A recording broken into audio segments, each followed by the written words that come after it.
Elle n'avait aucune idée que ce jour-là, le jour qui devait la sauver, serait en réalité le début de son pire cauchemar. Assise dans le silence pesant du bureau notarial, Élise sentait son cœur battre à tout rompre. Elle pensait que la lecture du testament de son père mettrait fin à des mois de lutte et d'angoisse. Elle se trompait lourdement. Ce testament n'était pas une libération, c'était une condamnation. Et elle était sur le point d'être jugée devant sa propre famille. Mais avant de plonger dans cette histoire incroyable, faites-moi une faveur. Cliquez sur le bouton j'aime et si vous êtes nouveau ici, abonnez-vous à notre famille grandissante d'amateurs d'histoire. Votre soutien nous permet de continuer à créer du contenu qui, je l'espère, vous touche et vous inspire. Maintenant, revenons à notre histoire. Dites-moi en commentaire de quelle ville vous regardez cette vidéo pour que je puisse vous envoyer un salut spécial dans ma prochaine histoire. J'adore voir jusqu'où nos récits voyagent. Le bureau de Maître Dubois, au cœur de Lyon, sentait le vieux papier et l'argent. Les murs étaient couverts de livres reliés en cuir et le silence n'était brisé que par le tic-tac d'une horloge ancienne. Pour Élise, tout dans cette pièce semblait crier une richesse qu'elle ne connaissait plus. Ses vêtements simples, propres mais usés, contrastaient violemment avec le tailleur impeccable de sa tante, Isabelle, et le costume de marque de son cousin, Bastien. Chaque battement de son cœur murmurait un seul nom, Léo. Son fils de 8 ans, son unique raison de vivre, était à la maison, affaibli par une maladie rare dont le traitement coûtait une fortune. Chaque semaine, les factures médicales s'accumulaient, et la semaine dernière, le paiement en ligne pour ses médicaments avait été refusé. Cet héritage n'était pas un luxe pour Élise, c'était une question de vie ou de mort. Sa tante Isabelle, assise droite comme un piquet, lui adressa un sourire glacial et murmura « Chère nièce, j'espère que tu es prête. » Papa tenait beaucoup à ce que ses dernières volontés soient respectées à la lettre. Bastien, lui, ne leva même pas les yeux de son téléphone, ses doigts glissant sur l'écran avec une indifférence insultante. Il semblait plus intéressé par son fil d'actualité Instagram que par la mémoire de son oncle. Élise serra son sac à main, sentant le papier froissé d'une nouvelle facture à l'intérieur. Elle pria en silence, espérant que son père, Jean-Pierre, cet homme qu'elle avait tant aimé malgré leurs différends, avait pensé à elle, à son petit-fils. Maître Dubois s'éclaircit la gorge, ajusta ses lunettes et commença la lecture. Sa voix monotone résonnait dans la pièce, énumérant les biens, les comptes, les propriétés. Élise retenait son souffle. Puis vinrent les mots qui firent voler sa vie en éclats. Concernant ma fille, Élise, lut le notaire d'une voix neutre, c'est avec une grande peine que je dois constater son ingratitude et son manque de respect au fil des années. Pour cette raison, je la déshérite entièrement. Le silence qui suivit fut plus assourdissant que n'importe quel cri. Élise sentit le sol se dérober sous ses pieds. Ingratitude, elle, qui avait sacrifié ses études pour s'occuper de lui après la mort de sa mère, elle, qui l'appelait chaque jour, même quand il refusait de répondre. « Non, souffla-t-elle, secouant la tête, ce n'est pas possible. Mon père n'aurait jamais écrit ça. » Le notaire poursuivit, imperturbable. « Je lègue l'intégralité de ma fortune, de mes biens mobiliers et immobiliers à ma sœur bien-aimée, Isabelle, et à son fils Bastien. » Isabelle porta un mouchoir à ses yeux, feignant une tristesse qui ne trompa personne. Bastien, lui, ne put retenir un petit sourire satisfait. Il sortit son smartphone, l'écran brillant éclairant son visage cruel, et commença à enregistrer. « Pour mon feed d'Instagram, ricana-t-il à voix basse, la chute de la princesse. » Le notaire ajouta une dernière phrase, comme une insulte finale.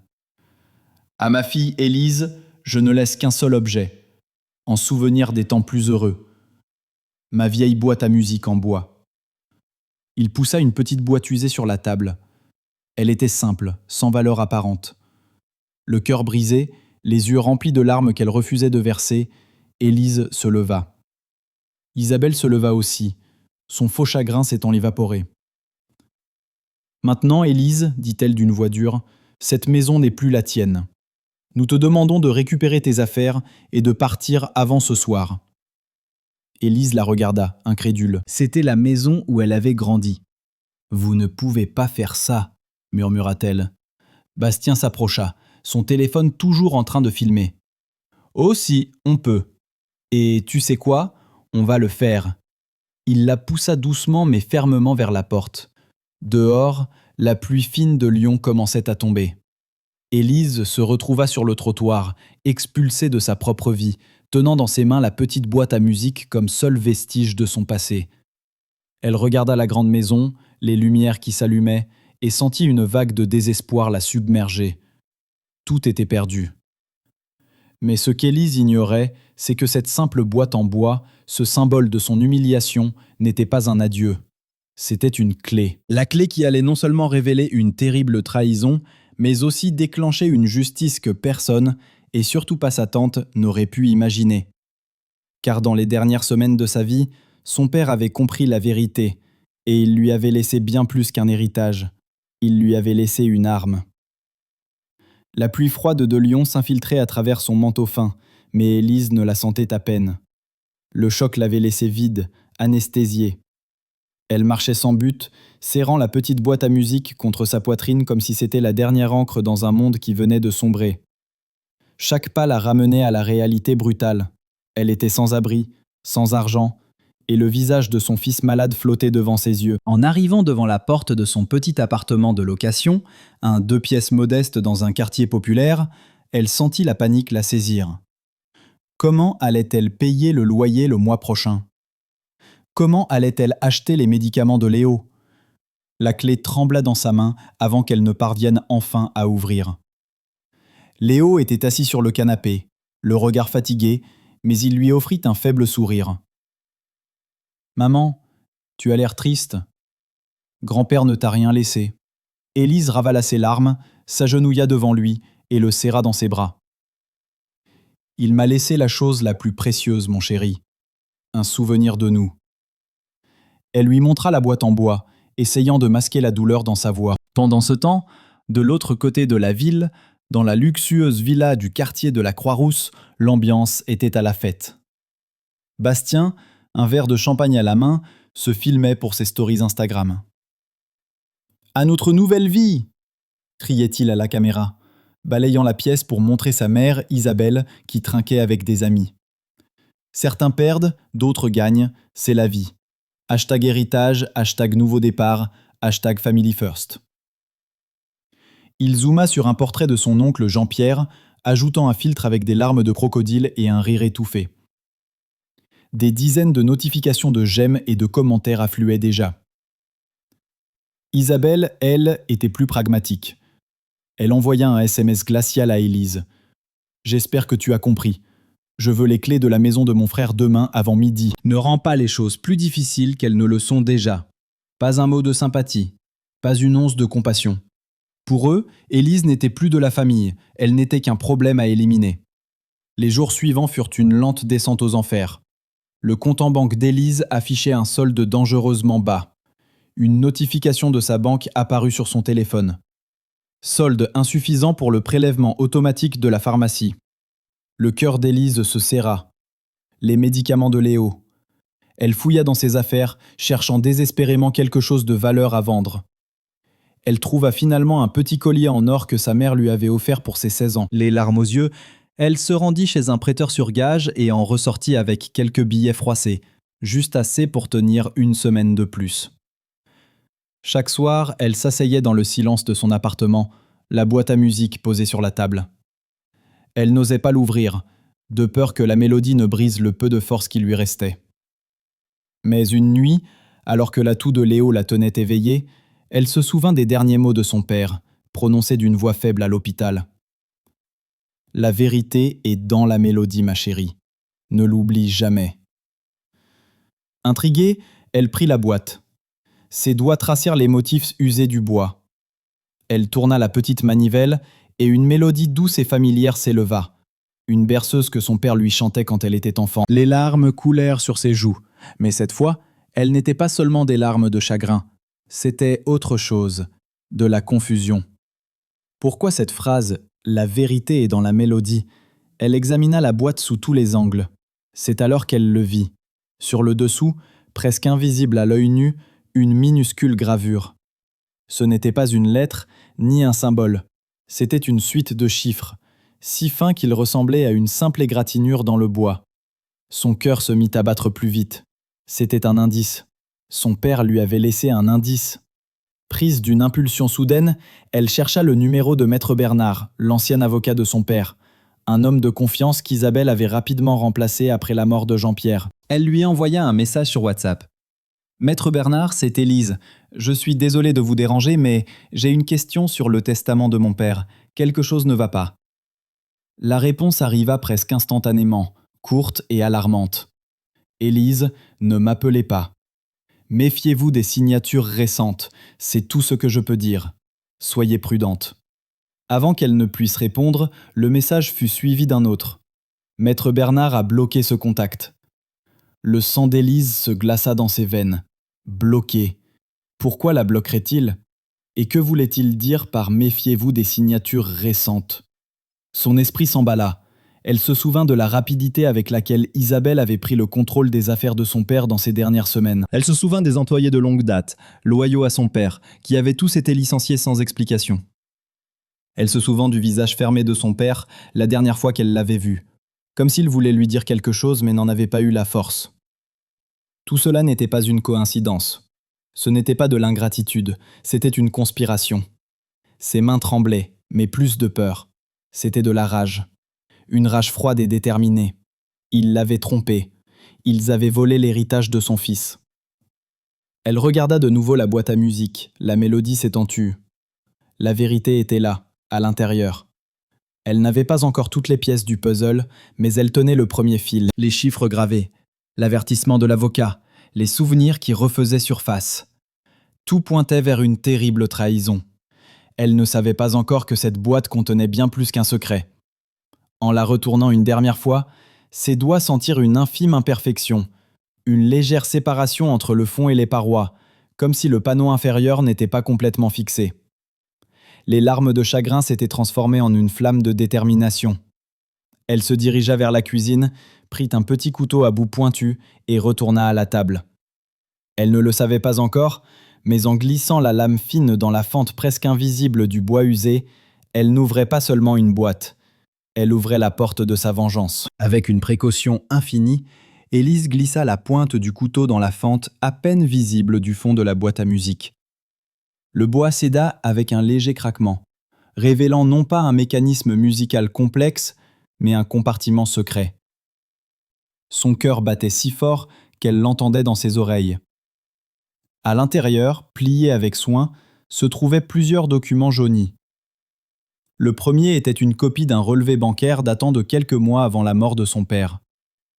Elle y vit une série de transferts importants, des milliers d'euros envoyés chaque semaine vers un compte dont le titulaire était Bastien. Le motif indiqué était « remboursement de prêt ». Mais Élise savait que son père n'avait jamais prêté d'argent à son cousin. C'était un mensonge. Le deuxième document était encore plus choquant. Une lettre manuscrite de son père, non signée, où il exprimait ses doutes croissants sur l'influence d'Isabelle, la décrivant comme avide et manipulatrice.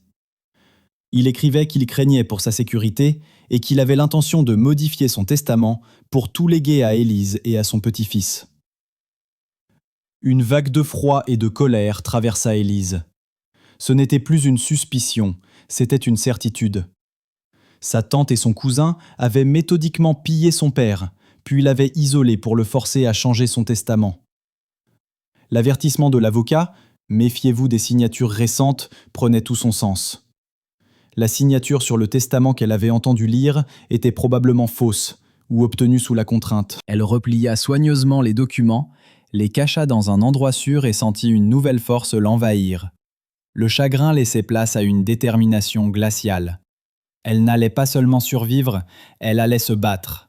Elle allait rassembler des preuves, pièce par pièce, jusqu'à ce qu'elle ait assez de munitions pour détruire leur empire de mensonges. Son combat pour Léo venait de se transformer en une quête de justice pour son père. Les semaines qui suivirent furent un jeu dangereux de dissimulation et d'espionnage. Élise savait qu'elle ne pouvait pas les affronter directement. Elle devait jouer la victime brisée, la femme vaincue. Elle répondit au SMS d'Isabelle par un message plein de soumission. « Je suis désolée, je viendrai rendre les clés demain. » Le lendemain, En entrant dans la maison familiale pour la dernière fois, elle cacha son téléphone dans la poche de son manteau, l'enregistrement audio activé. Isabelle l'accueillit avec une pitié condescendante. « C'est pour le mieux, Élise. Ton père voulait que ses affaires soient entre des mains responsables. » Pendant qu'elle parlait, Élise réussit à prendre discrètement une photo d'une pile de factures de luxe sur la table du salon. Des sacs à main, des voyages, des bijoux, tous achetés dans les jours qui avaient suivi la mort de son père. Chaque achat était une insulte à sa mémoire. Pendant ce temps, Bastien continuait d'étaler sa nouvelle richesse sur Instagram. Ses stories étaient un défilé arrogant de voitures de sport, de soirées dans des clubs exclusifs et de montres hors de prix. Élise, le cœur serré, créa un faux profil et s'abonna à son compte. Chaque soir, elle faisait des captures d'écran de ses publications, archivant méticuleusement chaque preuve de leur train de vie extravagant. Une story en particulier attira son attention. Bastien se filmait au volant de la voiture de collection de son père, une vieille Jaguar qu'il chérissait plus que tout. « On fait un peu de ménage dans le garage de l'oncle Jean-Pierre », disait-il en riant. « Cette vieille bagnole va nous rapporter un joli pactole. » Il avait même tagué le concessionnaire de voitures de luxe où il comptait la vendre.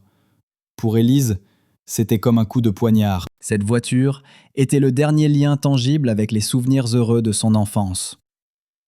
La santé de Léo, malheureusement, ne s'améliorait pas. L'argent de la vente du collier était presque épuisé. Un soir, alors qu'elle cherchait frénétiquement une solution, elle se souvint de Madame Dubois, la femme de ménage de son père, une femme douce et discrète qui avait été licenciée par Isabelle quelques semaines avant la fin. Elle la retrouva sur les réseaux sociaux et lui envoya un message prudent. La réponse fut immédiate. Elles se donnèrent rendez-vous dans un petit café. Madame Dubois arriva, le visage marqué par l'inquiétude. « Je savais que quelque chose n'allait pas, » dit-elle à voix basse. « Votre tante a changé toutes les serrures. Elle a interdit à monsieur de recevoir des appels. Un jour, je l'ai entendu crier sur lui, lui disant qu'il était un vieil ingrat et qu'il lui devait tout. J'ai eu peur, alors je n'ai rien dit. » Élise sentit son sang bouillir. Elle avait maintenant un témoin. « Seriez-vous prête à témoigner de cela si nécessaire ?» demanda-t-elle, sa voix tremblant d'émotion. Madame Dubois hocha la tête. « Pour votre père, oui, c'était un homme bon. » Élise avait désormais un allié. Elle n'était plus seule.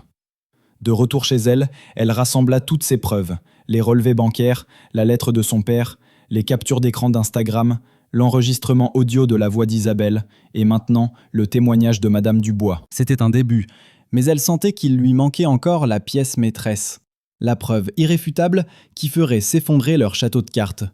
Elle repensa à la voiture, la Jaguar. Une idée folle mais brillante germa dans son esprit. Elle se souvint que son père, obsédé par la sécurité, avait fait installer une petite caméra de tableau de bord cachée dans toutes ses voitures. Une caméra qui enregistrait en continu et envoyait les données sur un cloud sécurisé dont il lui avait donné les accès des années auparavant, au cas où. Elle avait complètement oublié ce détail. Avec des mains fébriles, elle retrouva le vieux carnet où elle avait noté les identifiants. Elle se connecta au portail en ligne, le cœur battant à tout rompre. Elle sélectionna la Jaguar et accéda aux enregistrements des dernières semaines. Elle fit défiler les vidéos, voyant les derniers trajets de son père, puis plus rien pendant des jours. Et puis, une nouvelle vidéo, datée du jour où Bastien avait posté sa story. Elle cliqua sur lecture. L'image était claire, le son parfait. On y voyait Bastien au volant, se vantant auprès d'un ami au téléphone. Oui, le vieux a enfin signé. Maman a été géniale. Un peu de pression, quelques larmes et hop, le tour est joué. Il était tellement faible à la fin. Élise n'aura rien, pas un centime. Elle et son gamin malade peuvent aller crever dans la rue. La cruauté de ces mots frappa Élise en plein cœur, mais une lueur triomphante brilla dans ses yeux. Elle l'avait. Elle avait la confession. Elle téléchargea la vidéo, la sauvegarda sur plusieurs supports. Le moment de la vérité approchait. Elle n'était plus la victime. Elle était la chasseresse. Et sa proie, arrogante et inconsciente du danger, venait de tomber droit dans son piège. La vidéo de Bastien était la pièce manquante, la preuve irréfutable. Élise la regarda en boucle, chaque mot cruel renforçant sa résolution. Elle transféra immédiatement le fichier sur un disque dur externe, puis l'envoya via un service de partage sécurisé à Maître Bernard, l'ancien avocat de son père, avec un simple message. « J'ai la preuve. Êtes-vous avec moi ?» La réponse ne tarda pas. Un seul mot. Toujours. Un poids immense se souleva de ses épaules. Elle avait maintenant non seulement les preuves, mais aussi le soutien juridique nécessaire pour les utiliser. Pourtant, elle savait que le moment n'était pas encore venu. La patience était une arme, et elle devait choisir le moment parfait pour frapper, un moment où leur arrogance serait à son comble et leur chute spectaculaire. Pendant ce temps, la situation financière d'Élise devenait critique. Léo avait contracté une infection et le médecin insistait sur une hospitalisation immédiate. Le coût était exorbitant, bien au-delà de ses moyens. Le désespoir la rongeait. Elle n'avait plus rien à vendre, plus personne vers qui se tourner. C'est alors qu'elle prit la décision la plus difficile de sa vie. Elle allait retourner à la villa, non pas pour se battre, mais pour supplier. Elle devait mettre sa fierté de côté pour son fils. Elle se sentait misérable, mais elle savait que cette humiliation serait la dernière. C'était une partie nécessaire de son plan, un acte final pour endormir leur méfiance avant la tempête. Elle arriva devant les grilles de la villa, le cœur lourd. La maison, autrefois son foyer, semblait maintenant être une forteresse ennemie. Elle sonna. Bastien ouvrit, un sourire narquois sur les lèvres. « Tiens, tiens, qui voilà? La princesse déchue est de retour pour admirer ce qu'elle a perdu ?» Élise ignora l'insulte, sa voix tremblante mais ferme. « J'ai besoin de parler à Isabelle. C'est urgent. C'est à propos de Léo. » Son cousin la laissa entrer avec un haussement d'épaules méprisant. Isabelle était dans le grand salon, en train de choisir des tissus avec un décorateur d'intérieur. Elle leva à peine les yeux. « Qu'est-ce que tu veux encore, Élise? Je suis très occupée. » Le contraste entre son luxe futile et l'urgence de la situation de Léo était une torture. « Léo est très malade, » commença Élise, les mots lui coûtant un effort surhumain. « Il doit être hospitalisé, mais je n'ai pas les moyens. Je vous en supplie, c'est votre neveu, c'est le petit-fils de votre frère. Aidez-moi. » Le silence qui suivit fut glacial. Isabelle la dévisagea, ses yeux durs comme de la pierre. Puis elle éclata d'un rire sec et cruel. « T'aider, après tout ce que tu as fait. Ton père t'a déshérité parce que tu étais une déception, et maintenant tu viens mendier. Tu n'as aucune dignité. » Bastien, qui filmait discrètement la scène avec son téléphone, ajouta « Peut-être que si tu avais été une meilleure fille, tu ne serais pas dans cette situation. C'est ce qu'on appelle le karma, ma chère cousine. » L'humiliation était totale, publique. Le décorateur détourna le regard, visiblement mal à l'aise. Élise sentit les larmes monter, mais elle les refoula. Elle les regarda, son visage un masque de douleur maîtrisée. Extérieurement, elle semblait brisée, anéantie. Mais à l'intérieur, une étrange sérénité l'envahissait. C'était exactement ce dont elle avait besoin. Leur cruauté, leur arrogance, leur absence totale d'humanité. Tout était là, devant un témoin. Et sans le savoir, Bastien venait de lui fournir une autre preuve. « Je vois, » dit Élise d'une voix à peine audible. « Je suis désolée de vous avoir dérangé. » Elle se tourna pour partir, mais Isabelle la retint par le bras, sa poigne de fer. « Pas si vite. Puisque tu es là, il y a quelque chose que tu dois savoir. » Elle la traîna jusqu'au bureau de son père. Sur le bureau, des plans d'architecte étaient étalés. « Tu vois ça? C'est notre nouveau projet. Nous allons raser cette vieille maison et construire un complexe d'appartements de luxe. L'héritage de ton père va enfin servir à quelque chose d'utile, pas à payer les factures d'un enfant malade. » Elle jeta les plans sur le sol, aux pieds d'Élise. « Voilà ce que ton père aurait voulu. Le progrès, pas le passé. » C'était le coup de grâce. Raser la maison, effacer chaque souvenir, chaque trace de son père. La douleur était si intense qu'elle en eut le souffle coupé. Mais derrière la douleur, la flamme de sa vengeance brûlait plus fort que jamais. Elle quitta la villa sans un mot de plus. Dehors, elle s'effondra contre le mur, laissant enfin couler ses larmes. Mais ce n'étaient pas des larmes de défaite, c'étaient des larmes de rage purificatrice. Elle sortit son téléphone et vit une notification. C'était un message de Maître Bernard. « J'ai vu la vidéo, c'est accablant. J'ai aussi contacté un expert graphologue qui a confirmé que la signature sur le testament est une imitation grossière. Nous avons tout ce qu'il faut. Dites-moi quand. » Élise essuya ses larmes, son visage se durcissant. Elle répondit « Demain. » Ils organisent une conférence de presse pour annoncer leur projet immobilier. Ce sera le moment parfait. Elle reçut une autre notification, cette fois de Madame Dubois. « Je serai là. Je n'ai plus peur. » Les pièces du puzzle s'assemblaient. Ses alliés étaient prêts. Ses preuves étaient solides comme le roc. Elle regarda une dernière fois la maison de son enfance, se remémorant les rires, les moments de joie, l'amour de son père. Isabelle et Bastien pensaient avoir gagné. Ils célébraient leur victoire en planifiant la destruction de son passé. Ils la voyaient comme une mendiante, faible et vaincue. Ils n'avaient aucune idée de la tempête qui allait s'abattre sur eux. Ce soir, ils dormiraient dans le luxe, convaincus de leur impunité. Mais demain, leur monde allait s'effondrer. Demain, ils apprendraient qui était vraiment Élise. Le masque de la victime allait enfin tomber, pour révéler le visage d'une justicière implacable. La dernière nuit de leur règne venait de commencer. La nuit fut longue et sans sommeil pour Élise. Ce n'était pas l'angoisse qui la tenait éveillée, mais une énergie vibrante, un mélange de trac et d'excitation. Chaque insulte, chaque humiliation subie au cours des dernières semaines défilait dans son esprit, non plus comme des blessures, mais comme des munitions qu'elle s'apprêtait à utiliser. Assise à la petite table de sa cuisine, éclairée par la seule lueur de l'écran de son ordinateur portable, elle passait en revue son arsenal.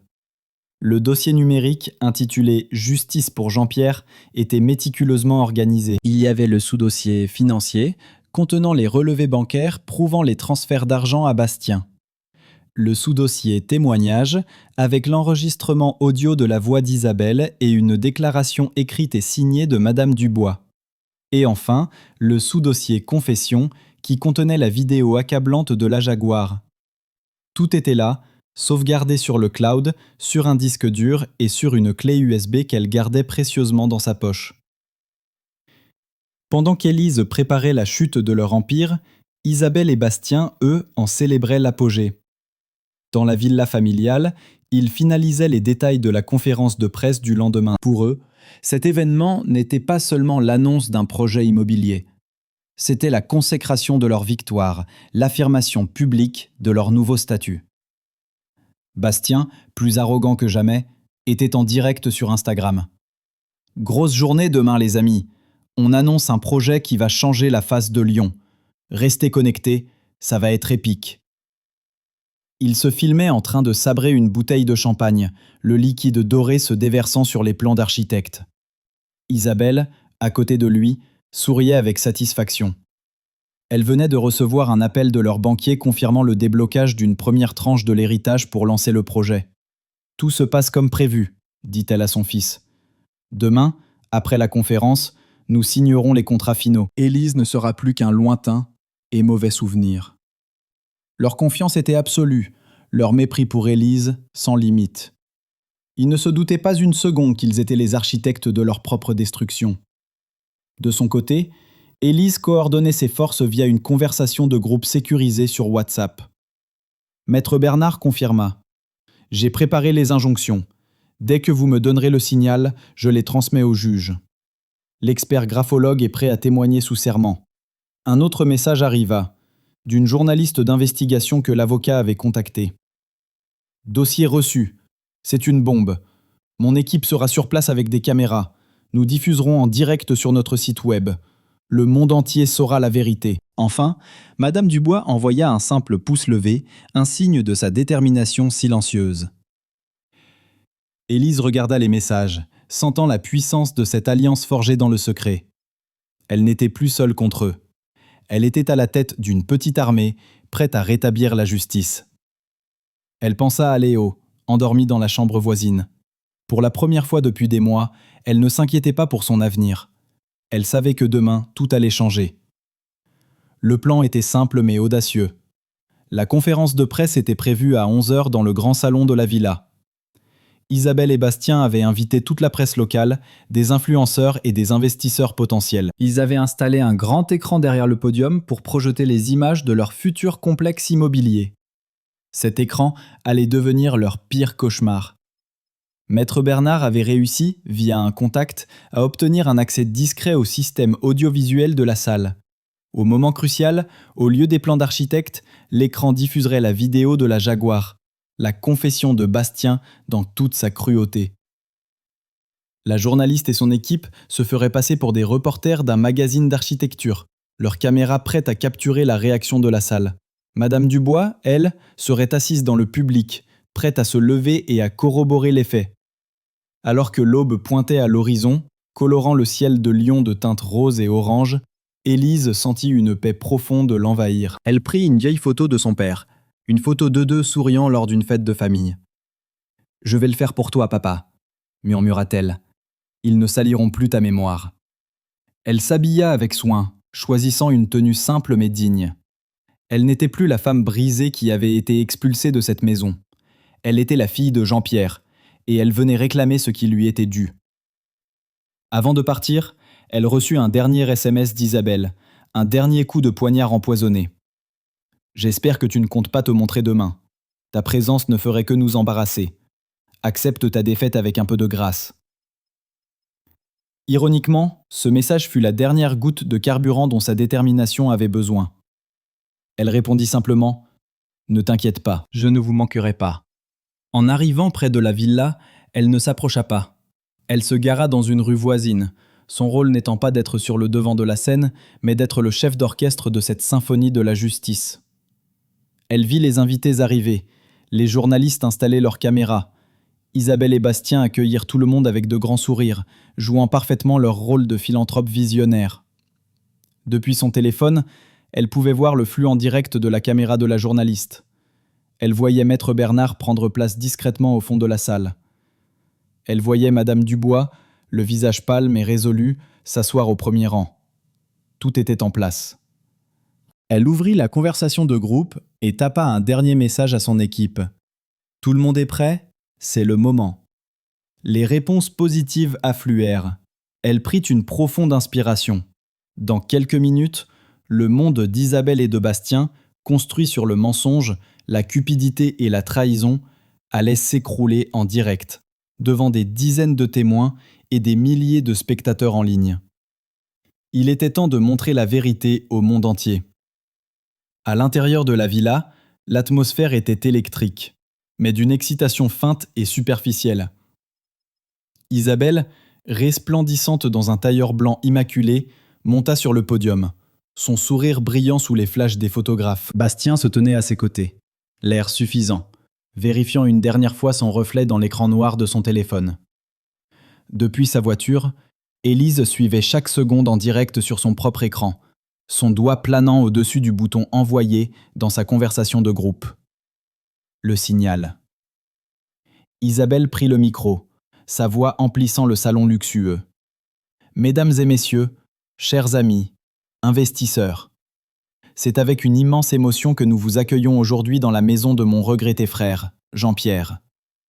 Un homme visionnaire, dont nous comptons honorer la mémoire en transformant ce lieu chargé d'histoire en un symbole d'avenir et de progrès. » Elle marqua une pause, essuyant une larme imaginaire. « Pour vous présenter ce projet exceptionnel, je vous invite à regarder l'écran derrière moi. » C'était le moment.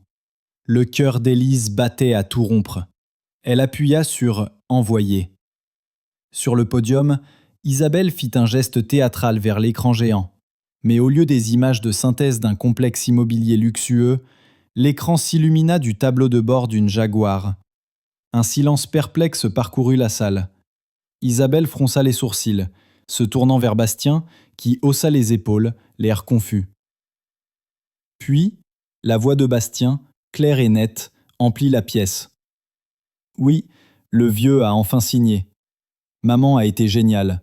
Un peu de pression, quelques larmes, et hop, le tour est joué. Un murmure stupéfait ondula dans l'assemblée. Le visage d'Isabelle se figea, son sourire se brisa comme du verre. Bastien devint livide. Ses yeux s'écarquillèrent d'horreur en reconnaissant sa propre voix, Ses propres mots. La vidéo continua, implacable.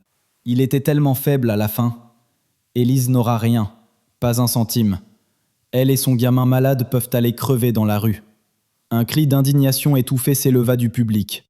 Les flashs des appareils photos se tournèrent frénétiquement vers le duo sur le podium, capturant leur panique naissante. Avant qu'Isabelle ne puisse réagir, une autre voix s'éleva, ferme et déterminée. Ceci n'est que le début de la vérité. Maître Bernard se leva du fond de la salle, un dossier à la main. Le testament que madame a fait valoir est un faux. J'ai ici le rapport d'un expert graphologue qui le prouve sans l'ombre d'un doute. La signature de Jean-Pierre a été imitée.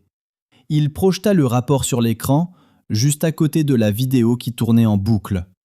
La panique d'Isabelle se mua en fureur. « C'est un mensonge, c'est une conspiration !» hurla-t-elle, sa voix stridente. Mais il était trop tard. Une autre femme se leva, son visage familier pour beaucoup dans la pièce. C'était madame Dubois. « Ce n'est pas un mensonge, dit-elle, sa voix tremblant mais forte. J'ai entendu madame Isabelle menacer monsieur Jean-Pierre. Je l'ai entendu lui crier dessus, l'isoler de sa propre fille. J'ai eu peur, mais je n'ai plus peur aujourd'hui. » Le chaos éclata. Les journalistes se précipitèrent vers le podium, leurs micros tendus vers les visages décomposés d'Isabelle et Bastien. Les investisseurs se levaient, secouant la tête avec dégoût. Les téléphones de toute la salle étaient levés, filmant et diffusant la scène en direct sur tous les réseaux sociaux. Le hashtag « Justice pour Jean-Pierre » commença à apparaître et à devenir viral en quelques minutes. Bastien, complètement paniqué, tenta de s'échapper, de se frayer un chemin à travers la foule, mais il était piégé. Isabelle, elle, restait figée, son masque de dignité s'étant effrité pour révéler le visage hideux de la cupidité et de la cruauté. Elle regarda la foule, cherchant un allié, mais ne rencontra que des regards de mépris et de condamnation. C'est à ce moment précis que les portes du salon s'ouvrirent. 2 policiers en uniforme entrèrent, suivis de près par Élise. Elle ne portait plus le masque de la victime. Son regard était droit, sa posture assurée. Elle n'était plus la femme brisée qui avait été humiliée dans cette même maison. Elle était la justice incarnée. Un silence de mort tomba sur la salle à son apparition. Tous les regards se tournèrent vers elle. Elle s'avança lentement, ses pas résonnant sur le marbre. Elle s'arrêta devant sa tante. « C'est fini, Isabelle », dit-elle d'une voix calme mais chargée de toute la douleur qu'elle avait endurée. « Les mensonges sont terminés. » Isabelle la foudroya du regard, un dernier sursaut de haine dans ses yeux. « Tu vas me le payer. »« Non, » répondit Élise. « C'est vous qui allez payer. Pour tout. » Les policiers s'avancèrent. « Isabelle et Bastien, vous êtes en état d'arrestation pour suspicion de fraude, d'abus de faiblesse et de falsification de documents. » Alors qu'ils leur passaient les menottes, un tonnerre d'applaudissements éclata dans la salle. C'était un son libérateur, le son de la vérité triomphant du mensonge. Bastien se mit à sangloter, un spectacle pathétique. Isabelle, elle, resta silencieuse, son visage tordu par une rage impuissante. Alors qu'on les emmenait, leurs regards croisèrent celui d'Élise une dernière fois. Dans ses yeux, ils ne virent ni haine ni pitié, seulement la conclusion inévitable de leurs propres actions. La journaliste s'approcha d'Élise, son micro tendu. « Élise, que ressentez-vous en ce moment ?» Élise regarda la caméra, s'adressant non seulement à la journaliste, mais à tous ceux qui regardaient, à tous ceux qui avaient douté, à tous ceux qui avaient souffert d'injustice. « Aujourd'hui, ce n'est pas une victoire pour moi, dit-elle, sa voix s'emplissant d'émotion. C'est une victoire pour la mémoire de mon père.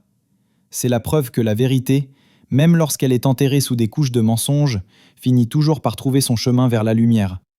La vérité avait enfin éclaté, et rien ne serait plus jamais comme avant.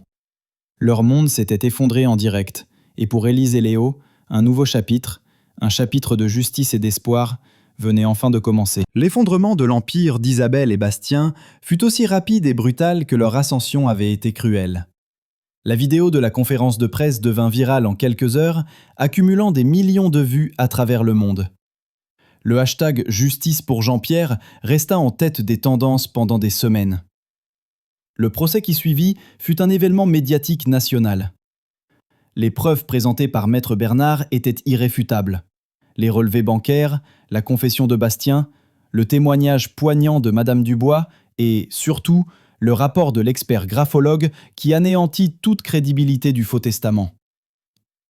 Condamnés pour fraude, abus de faiblesse et falsification, Isabelle et Bastien écopèrent de lourdes peines de prison. La villa, les voitures de luxe, les comptes en banque bien garnis, tout fut saisi par la justice pour rembourser les sommes détournées et payer les dommages et intérêts.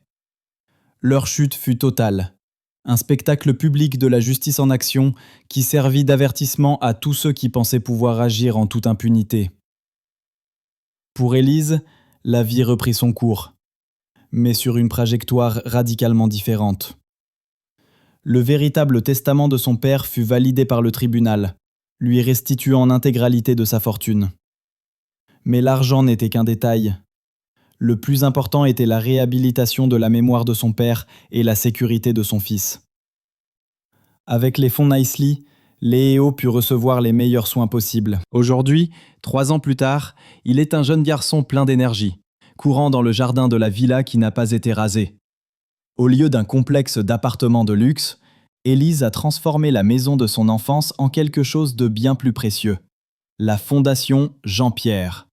Un centre d'accueil et de soutien pour les familles d'enfants malades, offrant une aide financière, psychologique et juridique à ceux qui, comme elle, se sont un jour sentis seuls et démunis face à l'adversité. Elle n'a pas gardé la fortune pour elle seule. Elle l'a transformée en un héritage d'espoir. Son histoire a eu un retentissement incroyable. Des producteurs de Netflix l'ont contacté pour adapter son combat en une mini-série. Et son livre, La Mélodie de la vérité, est devenu un best-seller international, inspirant des milliers de personnes à ne jamais abandonner face à l'injustice. Elle donne aujourd'hui des conférences dans des universités, non pas pour parler de richesse, mais de résilience, de courage et de la puissance de la vérité. Madame Dubois est désormais la directrice administrative de la Fondation, son intégrité et sa loyauté ayant trouvé la place qu'elle méritait. Maître Bernard, quant à lui, est devenu un avocat de renom, spécialisé dans la défense des victimes d'abus de faiblesse, son cabinet ne désemplissant jamais. Le contraste entre le avant et le après est saisissant. La femme qui mendiait pour payer les médicaments de son fils dirige aujourd'hui une fondation qui en sauve des centaines. La maison qui fut le théâtre de son humiliation est devenue un sanctuaire de guérison. La boîte à musique, quant à elle, est exposée dans le hall d'entrée de la Fondation, sous une vitrine, non pas comme un simple objet, mais comme un symbole puissant. Le rappel que même dans les plus petites choses, les plus humbles souvenirs, peuvent se cacher les clés de notre plus grande force. Le soleil se couche sur Lyon, projetant une lumière dorée sur le jardin où Léo joue au football avec d'autres enfants. Élise le regarde depuis la fenêtre du bureau de son père, un sourire serein sur les lèvres. Elle a non seulement gagné son combat, mais elle a aussi trouvé sa véritable vocation. Transformer la douleur en aide et l'injustice en espoir. Cette histoire nous rappelle que la justice existe encore dans ce monde. Quelles leçons avez-vous tirées de ce récit ? Partagez vos réflexions dans les commentaires ci-dessous. Nous adorons lire vos pensées et vos propres expériences. Et devinez quoi ? Une autre histoire bouleversante arrive dans quelques jours, encore plus dramatique et inspirante que celle-ci. Alors, si ce n'est pas déjà fait, assurez-vous de vous abonner à cette chaîne et d'activer la cloche de notification pour être le premier à la découvrir dès sa mise en ligne. Si cette histoire vous a ému, n'oubliez pas de cliquer sur le bouton « J'aime ». Cela nous aide énormément à faire découvrir ces récits de justice à d'autres personnes qui en ont besoin. Et surtout, partagez cette vidéo avec vos amis et votre famille, car on ne sait jamais qui a besoin d'entendre ce message d'espoir aujourd'hui. Parfois, une seule histoire peut changer la perspective de quelqu'un sur la vie. Merci infiniment d'avoir suivi ce voyage émotionnel avec nous. À très bientôt pour une nouvelle histoire qui vous touchera droit au cœur.